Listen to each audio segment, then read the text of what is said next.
आइए,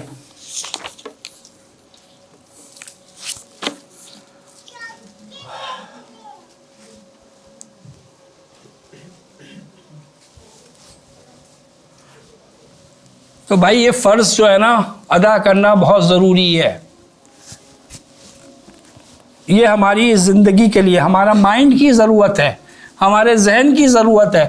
क्योंकि देखिए, आपने कभी वो माइंस लगा होते हैं ना, क्या नहीं होते माइंस, कह रहा हूँ मैं, बारूदी सुरंगे देखा ना आपने, सुना तो होगा, अल्लाह ना दिखाया आपको। तो बारूदी सुरंगों में जो वो लगाते हैं, जो लगाता है सारी बिछाता है, वो साथ में एक चीज़ और बनाता है। वो क्या बनाता है? मैप बनाता है कि ये सेफेस्ट रास्ता है, इधर हमने लगाई हुई है। अगर वो लगाता हुआ खुद ही फंस जाएगा, वो खुद ही मर जाएगा। तो वो मैप के साथ करता है। तो ये हमारी ज़िंदगी में ये बारूदी सुरंगें बिछी हुई हैं, बम लगे हुए हैं, कहीं छोटे लगे हुए हैं, कहीं मोटे लगे हुए, बड़े। अगर हमारे पास मैप नहीं होगा और मैप के मुताबिक नहीं चलेंगे तो पैर गलत पड़ेगा, नहीं पड़ेगा? और धमाका होगा। कभी छोटे धमाके हो रहे हैं, कभी बड़े धमाके हो रहे हैं हमारी ज़िंदगी में। और बिकॉज ऑफ हमारा माइंड मैप जो है वो सही अगर नहीं बनेगा तो ऐसे ही होगा। ये कनेक्शन है, ये कनेक्टिविटी है, पूरा जाल है ये सोचों का जो जाल है, ये हमें बहुत ज़्यादा, बहुत चीज़ों में हमें बचा लेता है। जाती से कैसे बचाएंगे? आपकी सोच ही तो बचाएगी आपको उस फीलिंग से कैसे बचाएगी? अच्छा सोचना। अभी आता हूँ, चले छोड़ें, आ जाए। अब ये बताइए कि नज़रिए, बहुत सारी चीज़ें हम स्किप कर रहे हैं, लेकिन जो भी अब नज़रिए हैं, समझ में आया कि कैसे बनते हैं, उसका इम्पैक्ट क्या होता है? ये खुद ब खुद होते हैं, हमें खुद ब खुद फीलिंग आती है, ठीक है, और हमारे एक्शन भी खुद ब खुद हो जाते हैं, ठीक है। और इसका हमने चेंज करने का तरीका क्या है? है जी, मतलब ये कि इल्म, ठीक है ना। और अगर जो चीज़ बन चुकी है उसको अपने ऊपर, लोगों पे बनाए तो हमने चेंज करना है अपने जुमलों को, और ख़ुद पे बनाए तो अपने आप को सुनाना है, अपने आप को कहना है कि इट्स ओके, कोई मसला नहीं है, हो जाएगा, ऐसा नहीं है, मैं कर सकता हूँ, मैं कर सकती हूँ। और कोई सवाल था अब तक की जो बात हुई थी? तो सोल्यूशन पूछ रहे थे कोई, तो कुछ मिला अभी सोल्यूशन? आगे आइए, चलिए। अब सवाल ये है कि मेरे नज़रिए बन गए, नज़रिए बन गए, और क्या मेरे नज़रिए, मेरे बिलीफ जो बने हैं, क्या वो गलत हो सकते हैं? मैं गलत? आप कौन है भाई? आपने कहाँ से पढ़ा है? कोई डिग्री है? आप मुझे कैसे गलत करें? कोई गलत मानता है अपने आप को? और वैसे भी मेरा नज़रिया है ही वही जिसको मैं सही मानता हूं, लेकिन गलत हो सकते, नहीं हो सकते। चलें, कैसे होते हैं, जरा एक एक्टिविटी कर रहे हैं। ये एक औरत की तस्वीर है, मान रहे हैं ना, औरत है, हाँ। अब ये, इसकी उम्र क्या है आपके अपने ख्याल में, जो आपको नज़र आ रहा है, जो आप उम्र बताइए, इसकी उम्र क्या है? जी, उम्र बताइए, आपके ख्याल में इस औरत की क्या उम्र है? मतलब उम्र से एग्जैक्ट उम्र नहीं चाहिए मुझे, रेंज चाहिए भाई। नौजवान है, जवान है, बूढ़ी है, अधेड़ उम्र की है, यानी कि उसमें बताइए। 50s और 45, 50 तो एक ही रेंज हो गया ना। 30, हाँ ये कम है। और 60 to 80, 16, टीन एजेस 16 में आ गए, ठीक है। हाँ जी, यहाँ से बच्ची, हाँ तो लग रही है तो ठीक है ना, आप बोलिए ना बच्ची। चले, बच्ची से मुराद कितनी पैदा हो चुकी है? क्या, कितनी टीन एजेस है? 8-10 साल की, ठीक है। और आप क्या भाई, आप लोग कुछ बोल नहीं रहे? 25, 60, 35, 40, 50 हैं, 60। अच्छा, अब इसमें दो राय हम लेते हैं। एक है बूढ़ी, यानी 40 प्लस को ले लें बूढ़ा, हालांकि बूढ़ा नहीं होता 40 प्लस, लेकिन बूढ़ा कह देते हैं, ठीक है। एक तो बूढ़ी और एक जवान, चाहे वो 16 की है चाहे वो 25-30 की है, ठीक है। ये दो लोग हैं, दो ग्रुप है। अब कौन ये समझता है बिल्कुल कॉन्फिडेंटली कि ये जो है ना बूढ़ी है 40, 50, 60, कॉन्फिडेंट, बिल्कुल कॉन्फिडेंट, पक्के, ओके। और कौन ये समझता है कि ये जवान है पक्का, बिल्कुल नहीं, मर्दों में चाहिए मुझे, क्योंकि वो एक्टिविटी में मर्दों में करानी है, आप समझ, हाँ पक्का, बिल्कुल कॉन्फिडेंट। चलें, आप भी आ जाएं और आप भी आ जाएं, आप भी आ जाएं, आप भी आ जाएं। अच्छा, माइक भी चाहिए होगा, माइक है? हाँ, एक माइक दे दें, ऑन कर दें माइक। अच्छा, थोड़ा सा आप इधर आ जाइएगा ताकि उनको भी नज़र आ जाए। आप इसके सामने खड़े होंगे, हाँ हाँ, माइक खोल रहे, हाँ आ रही है। अब आप आ जाइए। आप कौन है भाई, बूढ़े हैं और जवान वाले हैं? मैं बूढ़े वाले हैं और आप जवान वाले हैं, ठीक है। आइए इधर आइए, आप थोड़ा इधर आ जाइए आप। अब आप दोनों में मुकाबला है, ठीक है। तो पहले आपको मौका दिया जाएगा क्योंकि आप वैसे भी बड़े हैं, तो कि आप इनको साबित करेंगे, इनको कायल करेंगे कि ये बूढ़ी है, ठीक है। अगर ये मान गए तो आप जीत गए, और अगर आप जीत गए तो आपको इनाम मिलेगा। लेकिन आप अगर ये नहीं माने तो फिर जाहिर बात है, फिर इनको दिया जाएगा कि ये आपको कायल करेंगे, साबित करेंगे कि ये जवान है, और आप मान गए तो ये जीत जाएंगे और इनाम इनको चला जाएगा, ठीक है। तो ये मुकाबला है, आप पूरे नुमाइंदा हैं बूढ़ों के और आप हैं जवानों के, ठीक है। तो आप पहले आपको मौका आप कर दें, इनको बता दें कि ये बूढ़ी है, मान लें। नहीं, इसके जो चेहरे की एक्सप्रेशन से जो इंसान है, ये उनकी आईज है, और ये नोज और साथ, ये सारा कुछ है, पीछे उनके बाल, आपको फेस पीछे करके लग, आवाज करीब करके तो पीछे आवाज जाए, पीछे फेस करके लग रहा होगा कि ये जो है। हाँ, नहीं, एक मिनट, आप मान गए, नहीं मान गए? आपने कुछ और मनवाना है, कुछ और करना है? तो 2 जुमले के बाद बस हार मान ली? ठीक है, अब आप नहीं, आप चले, आप बस और नहीं कर रहे ना, चले आप ये करेंगे, ठीक है। अब आप, ठीक है, आप देखते हैं कन्विंसिंग पावर। उधर से नहीं, उधर से नहीं, हमें क्यों देख रहे हैं आप लोग? उधर देखें ना, पिक्चर नहीं आ रही, अभी आ जाएगा समझ, अभी आ जाएगी समझ। एक मिनट उधर तो आपका इतना ही था। आजकल सर्जरी हो रही है। हाँ, हो रही है ना? तो ये जवान नहीं हो सकती।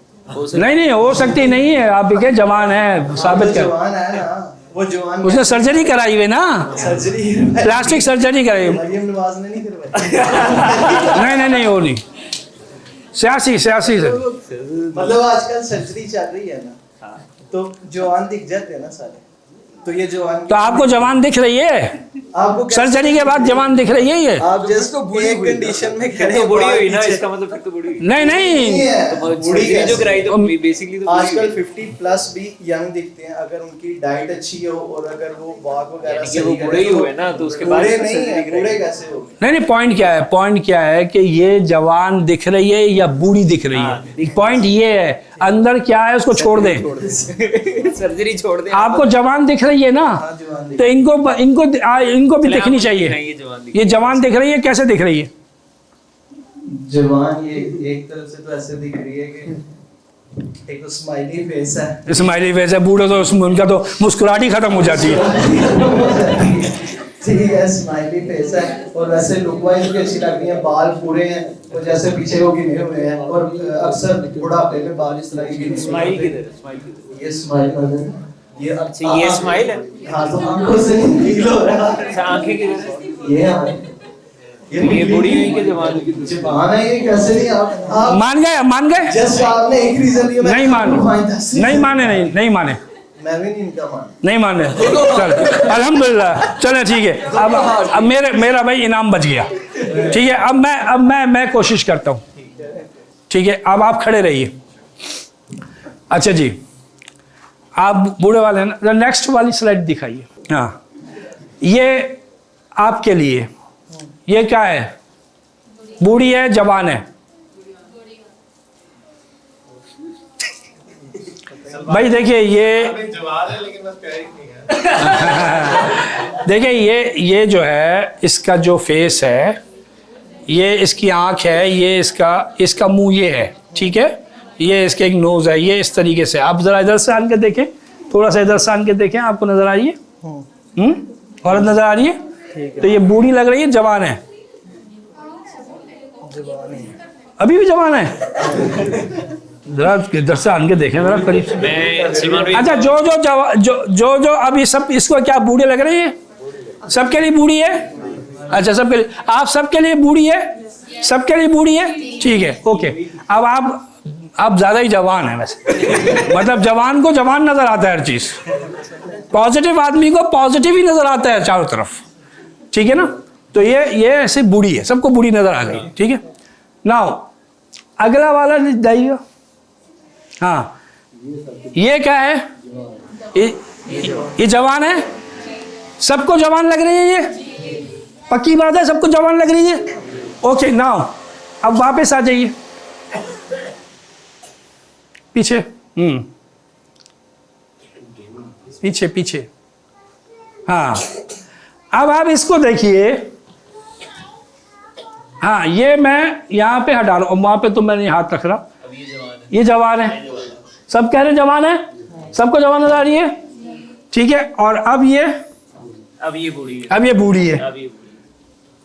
इसमें देखें, अब बूढ़ी तलाश करें, जिनको जवान देख रही है, बूढ़ी नजर आ रही है। अब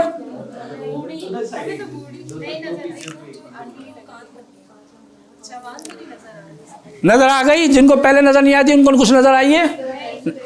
किसको नजर नहीं आई? हाथ रख के बताएं उनको कि नजर आ रही है नहीं आ रही?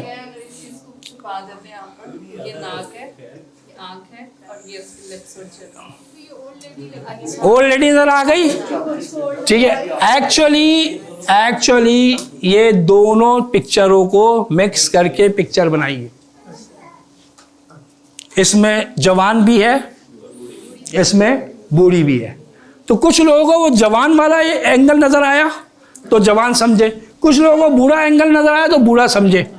पॉइंट ये नहीं है, पॉइंट ये है कि जिनको जवान लग रहा है नजर आ रही है वो भी सही थे, जिनको बूढ़े नजर आए थे वो भी सही थे, लेकिन सब अपनी अपनी जगह पे कायम थे कि मैं सही हूं, ठीक है। और एक और मजेदार बात तो ये, अब ये मैं इनसे पूछूंगा कि जब ये इनको समझाने की कोशिश कर रहे थे कि भाई ये बूढ़ी है जरा देखो, तो ये जो है समझने के लिए नहीं सुन रहे थे, बल्कि ये इंतजार कर रहे थे जब ये अपनी बात पूरी करे तो मैं अपनी बात रखूं। ऐसा था कि नहीं था? बस पॉइंट ये है हमारा कि हम जब हमारे बात से कोई इख्तलाफ करता है तो हम उसकी बात समझने के लिए नहीं सुनते, बल्कि कहते हैं अच्छा इसको चुप करो फिर मैं बताता हूं, रद्द करने के लिए सुनते। पॉइंट ये है। तो मसला ये है कि मैं भी सही हो सकता हूं और मैं भी गलत हो सकता हूं, जरूरी नहीं कि मैं सिर्फ सही हूं, ठीक है। जज़ाकल्लाह, इनाम तो नहीं मिला लेकिन चॉकलेट जरूर ले लें। बहुत शुक्रिया, जज़ाकल्लाह।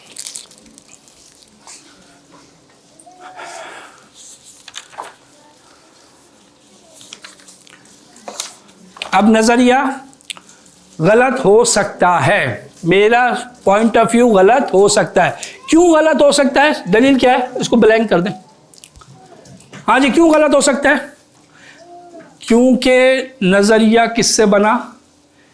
इल्म से, और इल्म गलत आ सकता है, चाहे वह एक्सपीरियंस का ही इल्म हो।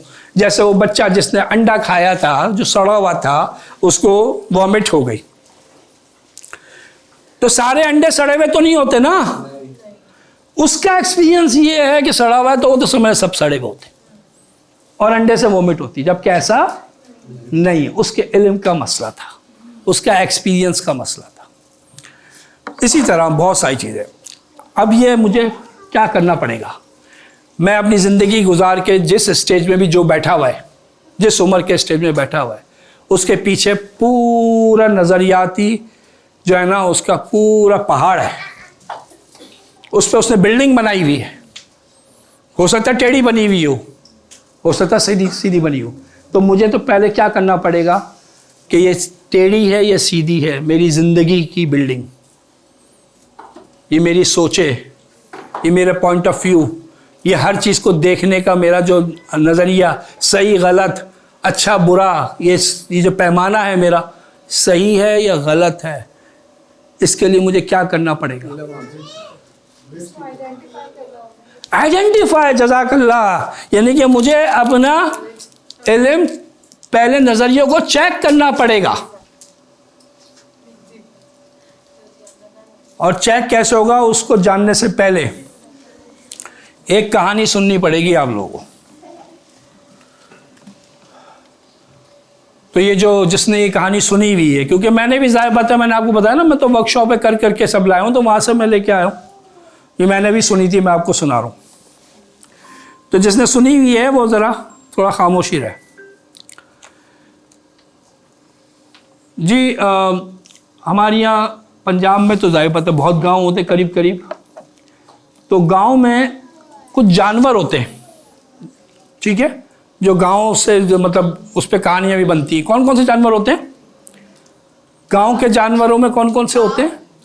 कैमल, काव, कैमल कम, काव, भैंसें और बकरियां और मुर्गियां और डॉग, कुत्ते। बाकायदा कुत्तों पे कहानी भी बनी है ना गांव को। तो गांव में एक कुत्ता था। अब कुत्तों के आदमी नाम भी रखते हैं, ठीक है। यहाँ पे शहरों में भी कुत्तों के नाम मोती, टाइगर, फलाना रखते हैं। गांव में शेरा, डग्गा, पता नहीं क्या क्या रखते हैं। तो उसका नाम था पोनी। एक कुत्ता था गांव का, उसका नाम था पोनी। गांव में पहले तो आमतौर से ज़्यादातर पानी के लिए क्या होते थे? कुएं होते थे, ठीक है।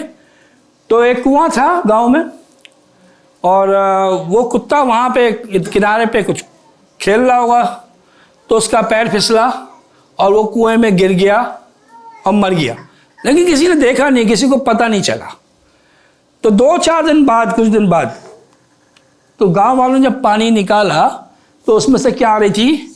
स्मेल आ रही थी। तो जब उन्होंने चेक करा कि स्मेल क्यों आ रही है, तो उनको पता चला कुत्ता मरा पड़ा हुआ है कुएं में। अब पानी नापाक हो गया, तो फ़ौरन जो है वो मौलवी साहब के पास गए कि मौलवी साहब वो कुएं में कुत्ता चला गया और पानी जो है वो स्मेल कर रहा है, नापाक होगी, क्या करें अब? तो मौलवी साहब ने कहा कोई मसला नहीं है, कि मैं काम करो, पानी के जो है ना 10 डोल निकाल लो, 10 डोल पानी के कुएं में से निकाल लो, तो पानी पाक भी हो जाएगा और स्मेल भी ख़त्म हो जाएगी। तो उन्होंने 10 डोल निकाल लिए। उसके बाद पानी को चेक करा तो स्मेल अभी भी आ रही थी। तो फिर मौलवी साहब के पास गए और मौलवी साहब से कहा कि मौलवी साहब स्मेल अभी भी आ रही, 10 डोल निकाल लिए। तो मौलवी साहब ने सोचा कि या तो इनके दिमाग में बस गई है या उन्होंने सही तरह निकाले नहीं होंगे। उन्होंने कहा सर तुम एक काम करो, 10 और निकाल लो, अब तो बिल्कुल ही पाक हो जाएगा, स्मेल ख़त्म हो जाएगी। उन्होंने 10 और निकाल लिए। फिर चेक करा, स्मेल अभी भी आ रही है। फिर चले गए मौलवी साहब के पास। अब मौलवी साहब भी परेशान, 10 में काम हो जाता है, ये तो 20 निकाल लिए। फिर वो सोचते सोचते कहने लगे अच्छा एक बात बताओ, वो तुमने कुत्ते को निकाल लिया था? कहने लगे वो कब कहा था आपने? हमने तो पानी निकालने को कहा था।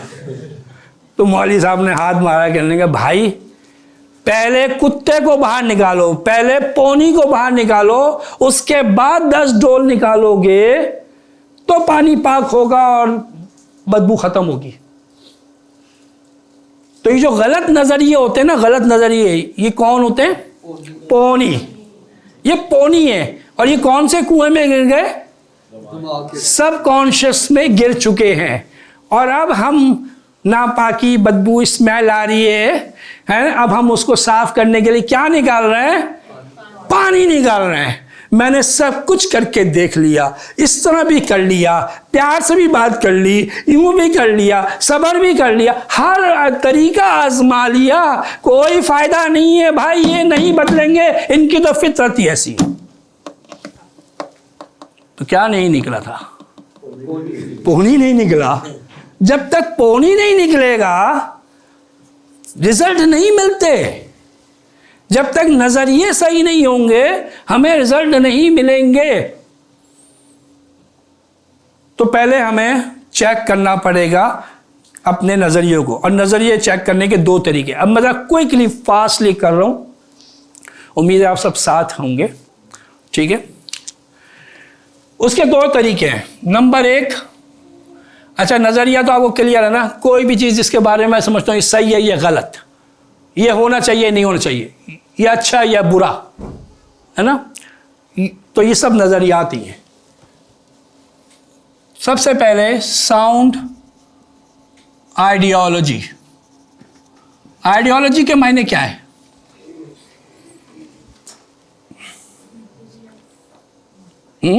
बुनियादी नजरिया, बेस, ठीक है ना। और साउंड कहते हैं, वो कहते हैं सेफ एंड साउंड, जिसमें कोई शक नहीं, कोई वो नहीं है, बिल्कुल मजबूत साउंड है ना, मजबूत है। तो हमारी जो आइडियोलॉजी है वो कहां से डिराइव हो रही है? इस्लाम से। और वो क्या है? कुरान और सुन्नत, हदीस, ठीक है।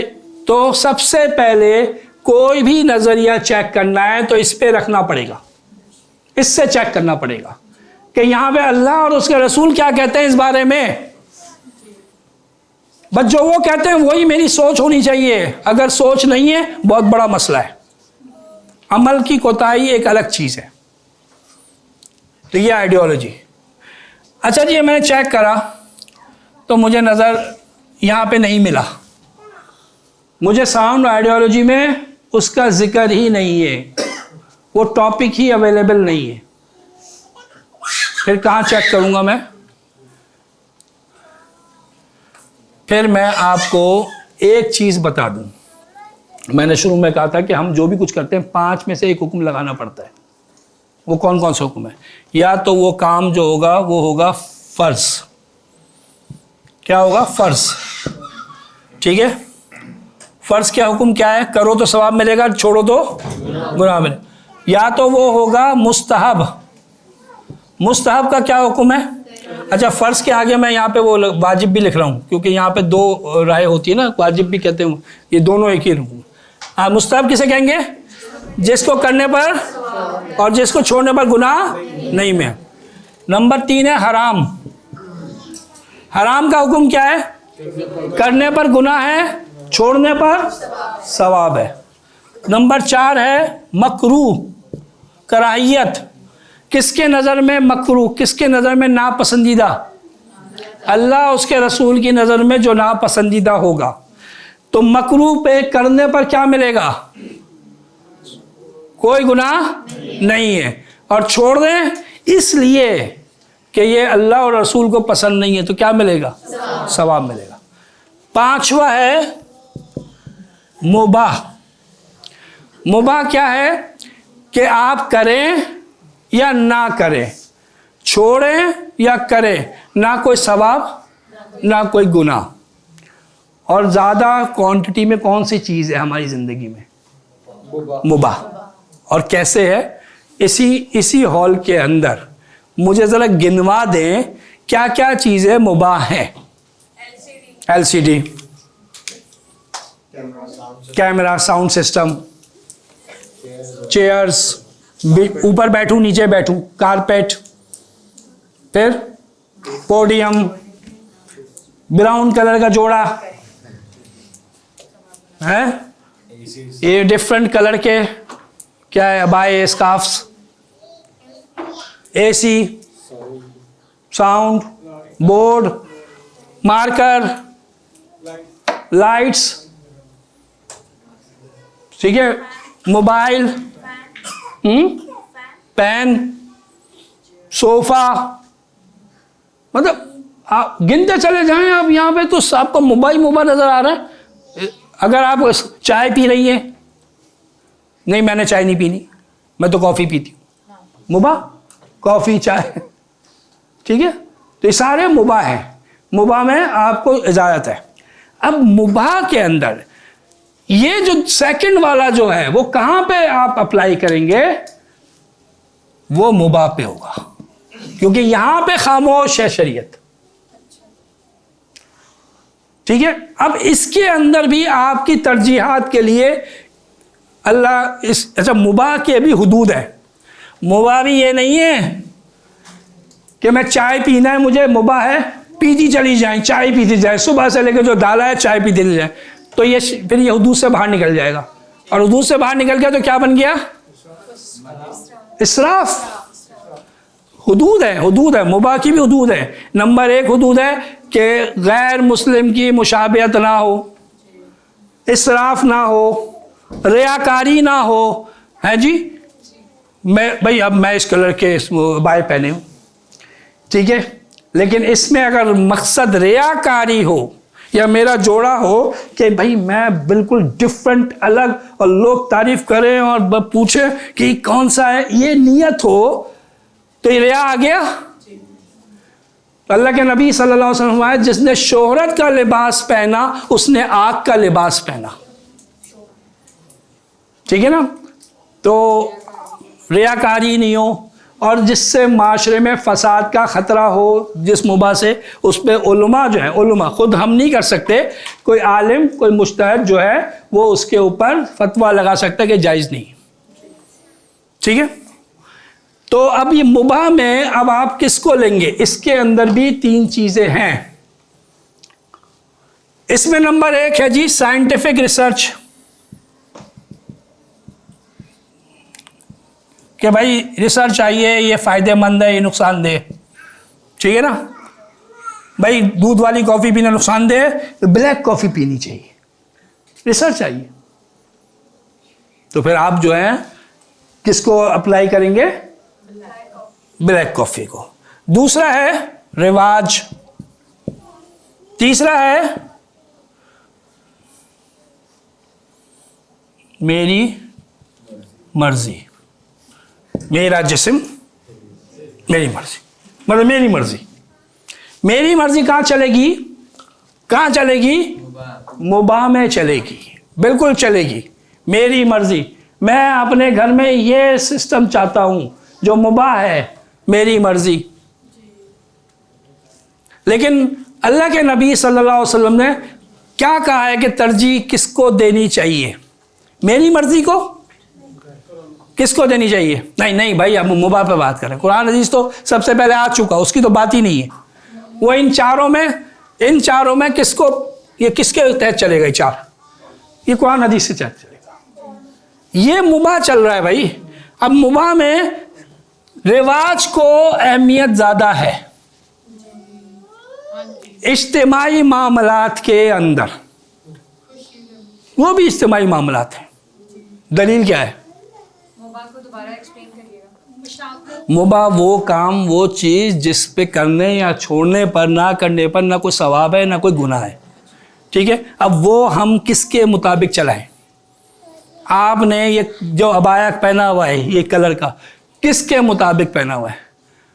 आजकल ट्रेंड चल रहा है, ये कलर इन है, इसके मुताबिक पहना है, तो आपने किसके मुताबिक चले? रिवाज के मुताबिक। नहीं जी, सबको कुछ भी ये ट्रेंड चले, मुझे तो यही पसंद है, मेरी मर्जी, कोई प्रॉब्लम नहीं है, कोई गुनाह सवाब नहीं है। ठीक है, लेकिन इज्तिमाइयत की जब बात होगी तो ये ज़्यादा रिकमेंडेड है, रिकमेंडेड। गुनाह सवाब कुछ नहीं है सर, उर्फ जिसे कहते हैं। ठीक है, और जहाँ रिसर्च आ जाए जिसमें भाई नुकसान का हो, तो वहाँ पहले फिर ये आ जाएगा कि भाई नुकसानदेह रिवाज कुछ भी हो, बहुत नुकसानदेह है ये। अब आजकल कुछ रिवाज ऐसे हैं जो बड़े फसाद मचा रहे हैं, नुकसानदेह। अब हमने एक काम शुरू किया और हमने सेमी काम करा। सेमी काम ये है कि अभी खैर से वो बच्चे की शादी थी, तो अब कार्ड बांटने थे। अब पूरी शादी में जितनी भी मैंने माशाल्लाह 5 शादियां हुई हैं अल्हम्दुलिल्लाह, तो उनमें जो मैं काम करता हूँ ना, सिर्फ एक ही करता हूँ, सिर्फ कार्ड बांटने का, क्योंकि वो कोई और नहीं कर सकता। वरना मैं एक दुकान पे नहीं गया, कोई ज्वेलरी की, कोई कपड़ों की, कोई कुछ की, वो भाई मैं तो बिल्कुल ही घबराता हूँ। खैर, तो वो कार्ड बांटना था, और सबसे मुश्किल काम मुझे एक ही करता हूँ, वो भी बहुत मुश्किल लगता है और मुझे बड़ा अजीब सा लगता है। इतना टाइम, इतना, क्योंकि हमारे यहाँ ज़रा फैमिली बड़ी है, ख़ानदान बड़ा है, तो भाई 1000 की गैदरिंग अगर है तो कार्ड बांटने में भाई बहुत मुश्किल होती है। और फिर उसके बाद जो है हर जगह जाओ और बताओ भी शुगर है और आइसक्रीम भी खाओ, तो ये भी बहुत मुश्किल काम है। तो खैर वो हमने फिर अल्लाह के नबी सल्लल्लाहु अलैहि वसल्लम की एक हदीस है, अल्लाह के नबी ने फरमाया, जब वो भेज रहे थे एक सहाबी को, हज़रत उसामा को गालिबन भेज रहे थे, मुझे कोई तस्दीक करे कि जो यमन भेज रहे थे कि वहाँ पे जाके माज़ बिन जबल, हाँ माज़ बिन जबल के वहाँ पे आसानी देना, आसानी पैदा करो, मुश्किल में नहीं डालो। तो जो आसानियाँ हैं, अल्लाह के नबी खुद भी जब 2 काम होते थे तो जो आसान होता है उसको इख्तियार करते थे, ईजी को, ठीक है। तो भाई मैंने फिर मैंने 2 काम किए, बल्कि कुछ कार्ड मैंने कम छपवा लिए, क्योंकि पुराने चावल होते हैं ना, हमारे ख़ानदान में भी हैं, सब जगह होते हैं, उनका बस एक वो होता है कि भाई यही तरीका है, इसी तरीके पे होगा, वरना हम आएंगे भी नहीं। तो उनके लिए मैंने कार्ड बना लिए। फिर एक काम ये करा कि एक दावत की, बल्कि हमारी ससुराल में हमारी सास ने दावत की, उसमें उन्होंने अपने सब बहन भाइयों को भी बुलाया, तो हम वहाँ गए और हमने वहीं पे सबको दावत दे दी। एक ही विज़िट में बहुत ठीक ठाक कार्ड निमट गए। दूसरा, हमने एक पूरा मैसेज बनाया, है ना, ई कार्ड बनाया, अपनी रिकॉर्डिंग करी और उस रिकॉर्डिंग के ज़रिए जिन जिन को बुलाया था उनको भेज दिया, ठीक है। तो बाकी कुछ रह गए थे, उनको जाके देना पड़ता, वो दे गए। तो ये आसानी थी, वरना मैंने निकाह हुआ था 3 महीने पहले बच्चे का, मैंने कार्ड ही नहीं छापा, सिर्फ मैसेज किया। और मैंने कितनी देर में मैसेज हुआ मेरा, 2 मिनट नहीं लगे मुझे मैसेज करने में। और कितने लोग आए थे, सैकड़ों लोग आए थे। ये नहीं था कि कोई 10 आ गए, 10-20 आ गए, निकाह तो हो गया, सैकड़ों लोग आए। लेकिन मैंने 1-2 मिनट में बस ब्रॉडकास्ट पे मैंने मैसेज डाल दिया, अल्हम्दुलिल्लाह आ गए। तो बात कहाँ थी, ये क्यों करी मैंने बात, ये रिवाज है। तो रिवाज अगर बदलना है, कोई बदलना है, कोई तो आप बदल सकते हैं, रिवाज बदल रहे हैं। कोई आपके पास पीछे कोई साइंटिफिक रिसर्च आ गई, नुकसानदेह आ गया। अब मैं आपको एक कहानी सुनाऊं, मैंने वो शादी बेटर में सुनाई थी कि एक खातून जब भी पॉम्फ्रेट मछली पकाती थी, किसी ने सुनी थी? सुनी थी किसी ने? नहीं। जब भी पॉम्फ्रेट मछली पकाती थी तो पॉम्फ्रेट पूरी पकती है, तो वो उसकी टेल, दुम को काट देती थी। उनके शौहर कहते थे, तुम ये दुम को क्यों काट देती हो, रिमूव करती हो? कह रहे कुछ नहीं, मेरी अम्मी ऐसे करती थी इसलिए मैं ऐसे करती हूँ। वो अपनी सास के पास पहुँचे, कह रहे अम्मी जब आप ये पॉम्फ्रेट मछली पकाती थी तो आप ये दुम क्यों काट देती थी? तो अम्मी ने कहा, बेटा मुझे पता नहीं, मेरी अम्मी ऐसा करती थी। तो उनकी अम्मी भी ज़िंदा थी अल्हम्दुलिल्लाह, और वो ननिया सास, उनको बड़ी अम्मी कहते हैं आमतौर से। हाँ, मैंने नहीं सुना भाई गार्ड। तो भाई फिर आप कहानी का आखिरी पेज क्यों पढ़ रहे हैं? मैंने नहीं सुना पहले। तो मैं वही जो कह रहा हूँ, फिर भी क्यों पढ़ रहा है? खैर वो बड़ी अम्मी के पास पहुँचे।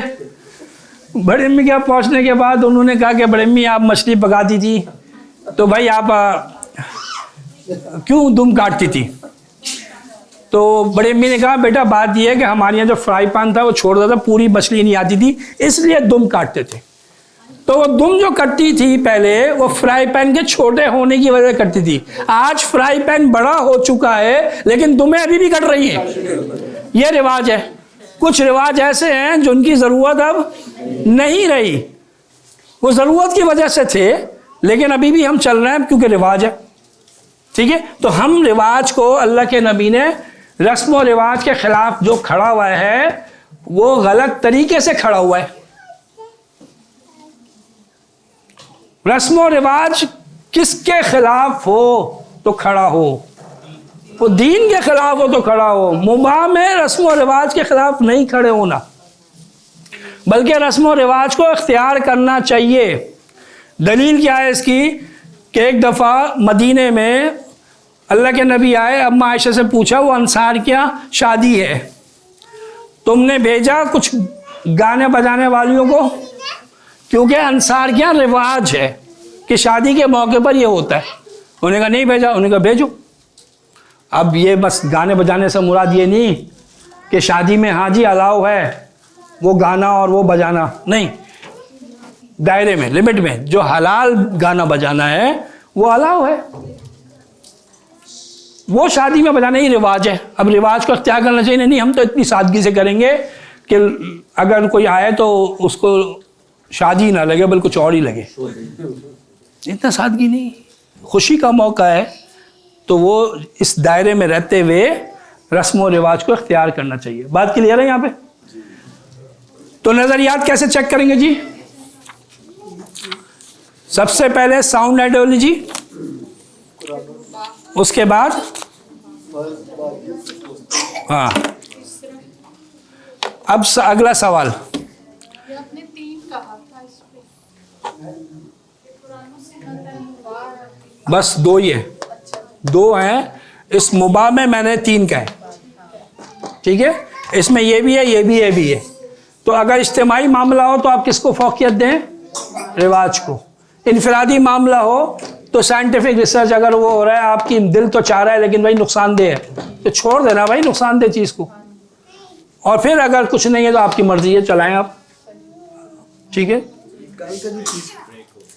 कल का जो तीसरा पॉइंट था अदात, ये उसी में आएंगे? नहीं, अदात में नहीं है जी। आपने कहा कि शादी वगैरह के मौका पे हम लोग साउंड चला सकते हैं, किस किस्म का साउंड मतलब चला सकते हैं? साउंड तो मैंने नहीं कहा, मतलब देखिए जो इंस्ट्रूमेंट जो अलाउ हैं, देखिए मैं यहाँ पे फतवा बिल्कुल भी नहीं दूंगा, मैं उसूल बता रहा हूँ, ये वर्कशॉप उसूलों की है, ठीक है। उसूल है, आप पूछेंगे भाई कौन कौन से अलाउ हैं, ये आप किससे पूछेंगे? आलिम से पूछेंगे, ठीक है। लेकिन अगर अभी जो मुझे पता है वो यही है कि अगर दफ है, ठीक है, वन साइड हुड होल को भी एक साइड खोल दें, ठीक है, या और क्या है, जो अलाउ है ना, यही अलाउ है, ये इंस्ट्रूमेंट पे आपको अलाउ है। फिर जाहिर बात है इश्किया ना हो, शिरकिया ना हो, वो अशार जो है वो गाते हैं बच्चे, वो अलाउ है, ठीक है। ये 2 चीज़ें उसमें ना हो तो ये अलाउ है।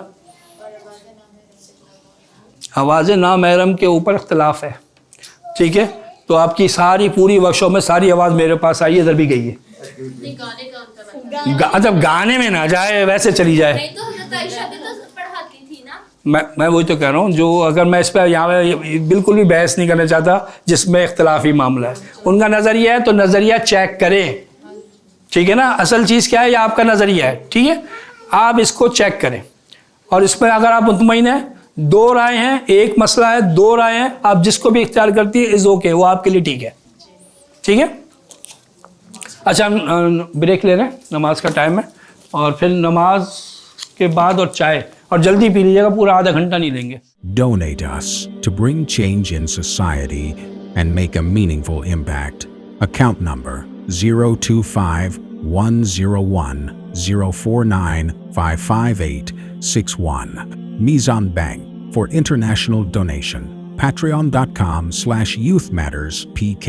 Follow us to stay connected and see the difference you're making.